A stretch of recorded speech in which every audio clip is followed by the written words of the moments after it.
अस्सलाम वालेकुम। आज के सेशन में मैंने डिस्कस करना है चैप्टर 1 से इम्पोर्टेंट क्वेश्चंस, या फिर फर्दर मैंने ये भी डिस्कस करना है कि हर एक एसएलओ से किस तरह के क्वेश्चंस बन सकते हैं। तो इस सेशन में मैं शॉर्ट क्वेश्चंस भी डिस्कस करूंगा, लॉन्ग क्वेश्चंस भी डिस्कस करूंगा। तो मैं शुरू कर लेता हूं पहले एसएलओ से, और यहाँ पे मैं सिर्फ वही एसएलओस इंक्लूड कर रहा हूं जो सबमिटिव हैं, जिसमें से फेडरल बोर्ड में आपसे क्वेश्चंस पूछे जाएंगे।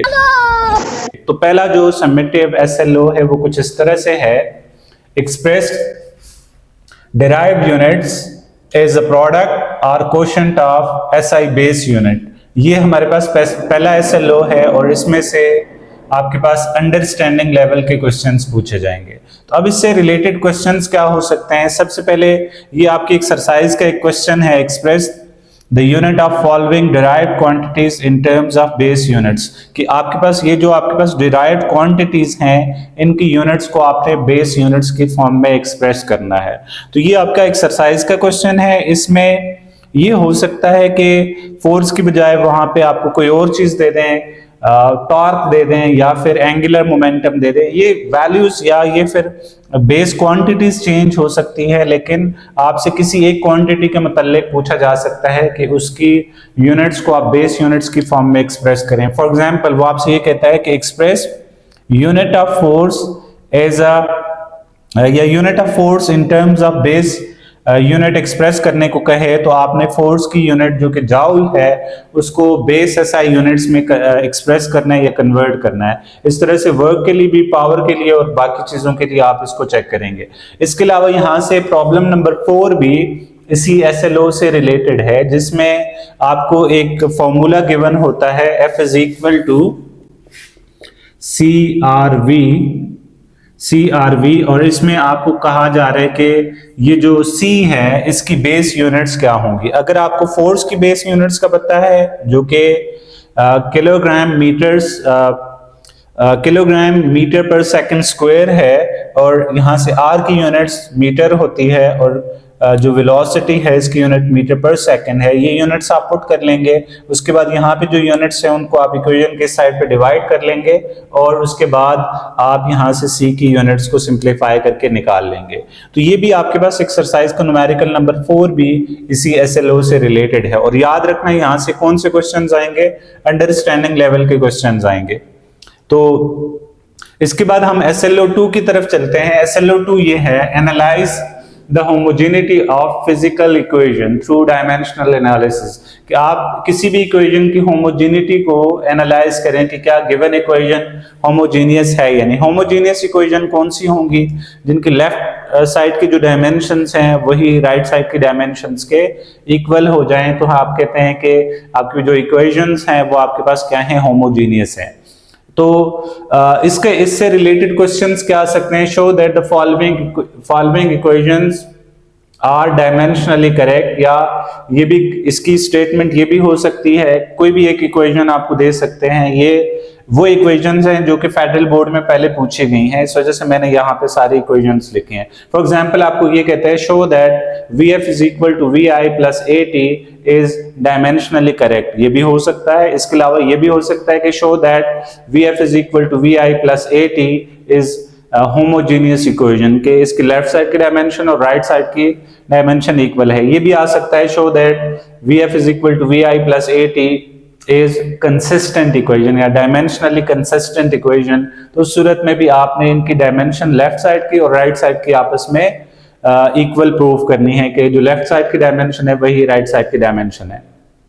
अब देखिए, ये जो इक्वेशन ऑफ मोशन है ये जनरली फेडरल बोर्ड में पूछी जाती हैं। इसके अलावा ये equation E is equal to MC square काफी दफा पूछी गई है। इसके अलावा ये जो इक्वेशन है V is equal to F cross L over M, ये भी एक इक्वेशन है जो कि फेडरल बोर्ड में पूछी गई थी 2023 के एनुअल एग्जाम में। तो आप इसको भी ट्राई कर लें। इसके अलावा kinetic energy is equal to half mv square, इसको भी डायमेंशनली कंसिस्टेंट प्रूफ करना है। और potential energy is equal to mgh। ये वैसे इजी है, लेकिन इनमें जो इंपॉर्टेंट है वो कौन कौन सी है? एक ये इंपॉर्टेंट है, ये इंपॉर्टेंट है, और इक्वेशन ऑफ मोशंस तो बहुत ज्यादा इंपॉर्टेंट है। इसके अलावा यहाँ पे जो दूसरी टाइप के क्वेश्चन आते हैं वो क्या है? Find out the dimensions of h in the equation E is equal to HF। ये आपकी एक्सरसाइज का क्वेश्चन भी है और इससे मिलते जुलते क्वेश्चंस बहुत आते हैं। Find out the dimension of h in the equation E is equal to HF। और इसके अलावा इसमें आपने h की डायमेंशन निकालनी, E की डायमेंशन आपको पता होगी, F की डायमेंशन ये फ्रीक्वेंसी है तो इसकी डायमेंशन t-1 होता है। वो t-1 को उधर आप मल्टीप्लाई करेंगे t+1 हो जाएगा, t-1 यहाँ पे मल्टीप्लाई है, इधर आके डिवाइड हो जाएगा। उसके बाद उसको आपने सिंप्लीफाई करना है h के लिए और इस तरह से आपके पास h की डायमेंशन आ जाएगी। इसके अलावा ये भी आपसे पूछा जा सकता है, find out dimensions of g in the equation f is equal to g m1 m2 divide by r square. इसमें g की डायमेंशन क्या है ये भी आपसे पूछ सकते हैं। और ये भी क्वेश्चन आ सकता है, what will be dimension of eta in the formula f is equal to 6 pi eta rv। और याद रखना ये जो कांस्टेंट होते हैं 6 पाई ये डायमेंशन लेस होते हैं, तो आपने यहाँ पे फोर्स की डायमेंशन, r की डायमेंशन एंड v की डायमेंशन लिख के आप इक्वेशन की दूसरी साइड पे लेके जाके इसको सिंप्लीफाई करेंगे तो आपके पास ईटा की डायमेंशन आ जाएगी। ये भी एक इंपॉर्टेंट क्वेश्चन है। इसके अलावा find out dimension of c in the formula f is equal to CRV। ये एक्सरसाइज का एक क्वेश्चन था जो यहाँ पे मौजूद था। ये क्वेश्चन इस फॉर्म में भी आ सकता है और इस फॉर्म में भी आ सकता है। अगर आपको कॉन्सेप्ट डायमेंशन से रिलेटेड अच्छा है देन अगर आप वो क्वेश्चन कर पाएंगे तो ये भी आपके लिए इजी होगा, या ये कर पाएंगे तो वहां पे भी ये क्वेश्चन आपके लिए काफी इजी होगा। देखा जाए तो ये जो दोनों SLOs हैं वैसे आपस में लिंक हैं, क्योंकि आप जो बेस यूनिट्स होती हैं उनकी फॉर्म में डायमेंशंस एकदम से लिख सकते हैं। अगर आपने ये टॉपिक ठीक से समझ लिया तो ये आपके लिए कदरे आसान हो जाएगा। तो इसमें आपको c की डायमेंशन फाइंड करनी है, वो क्या होगी, तो इसको मैनिपुलेट करके आप बड़ी आसानी से इसकी डायमेंशन निकाल सकते हैं। अब क्वेश्चन नंबर 6 है, what is principle of homogeneity of dimension. ये एक्सरसाइज का क्वेश्चन है। वैसे ये क्वेश्चन आने के चांसेस कम है क्योंकि ये एप्लीकेशन बेस्ड क्वेश्चन है नहीं। ये अगर आप देखें ये जो SLO है इसमें से क्वेश्चन कौन से आने हैं, एप्लीकेशन लेवल के क्वेश्चन आने हैं, तो ये इतना इंपॉर्टेंट नहीं है, लेकिन फिर भी ये इस SLO से रिलेटेड क्वेश्चन है। अगर आप चाहें तो इसको छोड़ भी सकते हैं, लेकिन अगर कर लें तो ज्यादा बेहतर है। इसके अलावा जो लिमिटेशन ऑफ डायमेंशनल एनालिसिस क्या है, ये भी एक शॉर्ट क्वेश्चन के तौर पे आपसे पूछा जा सकता है। ये चैप्टर के अंदर इससे रिलेटेड क्वेश्चन मौजूद है। An equation is dimensionally correct, ये आपके पास जो मॉडल पेपर आया था उसके अंदर ये क्वेश्चन मौजूद था। An equation is dimensionally correct, does it mean that the equation is necessary correct? Equation के अगर कोई इक्वेशन डायमेंशनली करेक्ट है, क्या वो इक्वेशन फिजिक्स में नेसेसरी है कि वो करेक्ट होगी? इसके मतलब आपसे पूछा जा सकता है, तो इसका आंसर आपको यकीनी तौर पे आता होगा। तो इसका आंसर क्या है कि अगर कोई इक्वेशन डायमेंशनली करेक्ट है तो लाजमी नहीं है कि फिजिक्स में भी वो एक करेक्ट इक्वेशन होगी, वो इनकरेक्ट इक्वेशन भी हो सकती है। अगर डायमेंशनली इनकरेक्ट इक्वेशन है तो फिजिक्स में वो लाजमी है कि वो इनकरेक्ट रहेगी।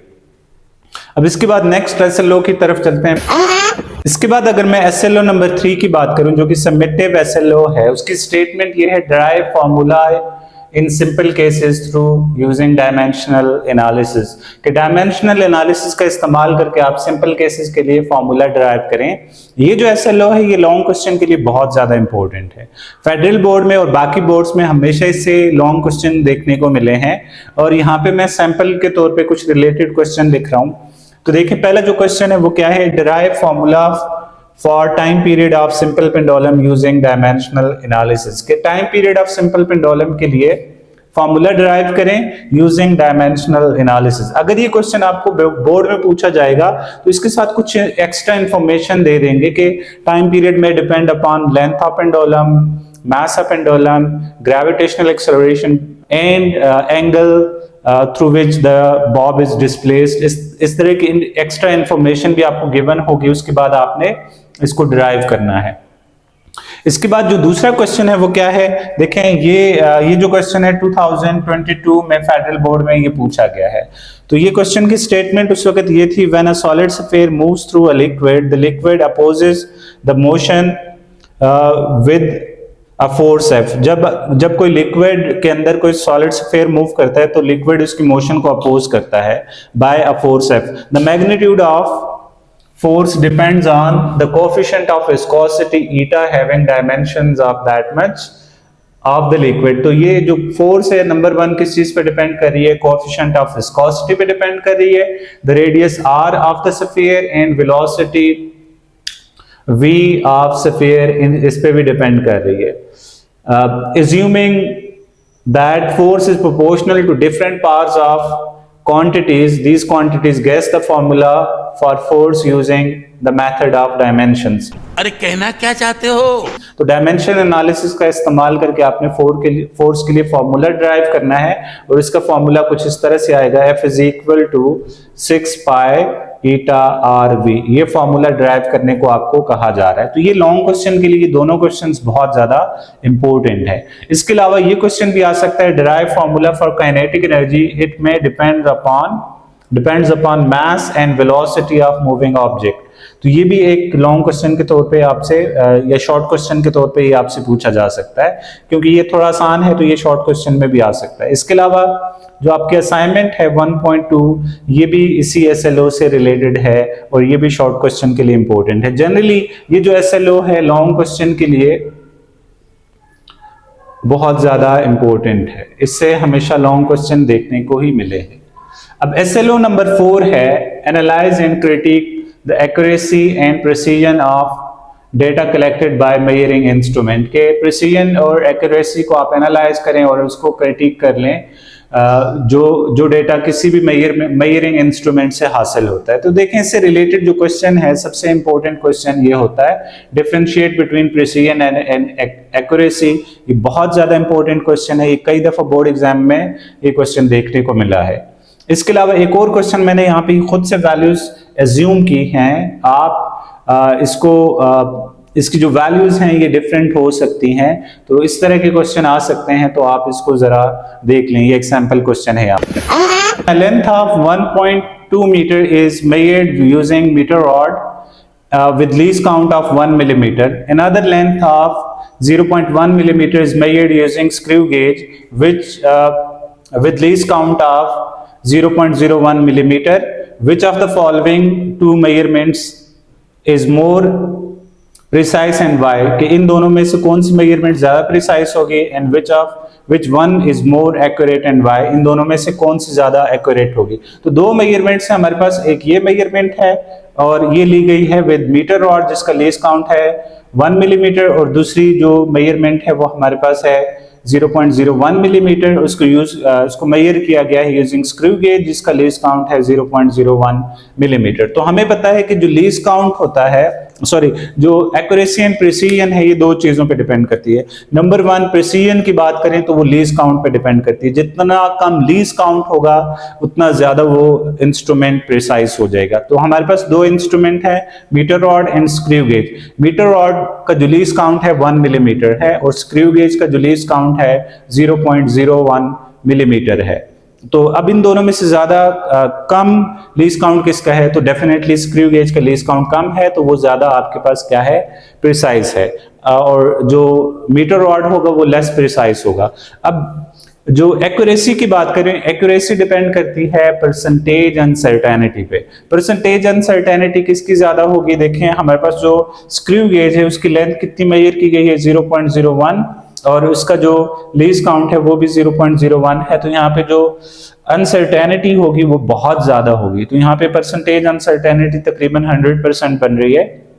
तो यहाँ पे परसेंटेज अनसर्टेनिटी ज्यादा है और मीटर रॉड में परसेंटेज अनसर्टेनिटी कम है। तो इसका मतलब जो मीटर रॉड है इस केस में ज्यादा एक्यूरेट होगा। इस क्वेश्चन को आपने 1-2 दफा प्रैक्टिस करना है, ठीक से समझना है, तभी आप इस तरह के क्वेश्चंस को कर पाएंगे।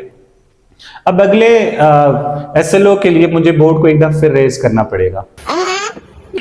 इसके बाद अगर हम SLO नंबर 5 में देखें, उसकी स्टेटमेंट ये है, assess the uncertainty in derived quantities by simple addition of absolute, fractional और परसेंटेज अनसर्टेनिटीज। कि आपने असेस करनी है uncertainty in derived quantities. Derived quantities आपको पता है product and quotient of base quantities से आपको मिलती हैं, तो वहां पे जो फाइनल डिराइव्ड क्वांटिटी है उसमें आप अनसर्टेनिटी कैसे कैलकुलेट करेंगे, उसके लिए आपने रूल्स ऑफ अनसर्टेनिटी देखे होंगे, सम एंड डिफरेंस के लिए, product and quotient and power के लिए। अगर वो रूल्स आपको आते हैं तो इसके क्वेश्चंस आपके लिए कोई मुश्किल नहीं है। तो इससे रिलेटेड जो क्वेश्चन है वो सबसे पहले आपका यहाँ पे एग्जाम्पल है, एग्जाम्पल 1.3 है, एग्जाम्पल 1.3। उसकी स्टेटमेंट ये है, if voltage measured across a conductor is V plus minus delta V is equal to 7.3 plus minus 1 volt and current is equal to, current is I plus minus delta I is equal to 2.73 plus minus 0.051 amperes, find out resistance and uncertainty in it। कि आप इसमें current और voltage आपको given है, आपने क्या करना है वहां पे रेजिस्टेंस निकालनी है और उसमें जो अनसर्टेनिटी है वो भी आपने कैलकुलेट करनी है। तो ये पहला क्वेश्चन है। इसके अलावा यहाँ पे दूसरा क्वेश्चन है, if the radius of circular disk is measured as 2.25 centimeter with uncertainty in 0.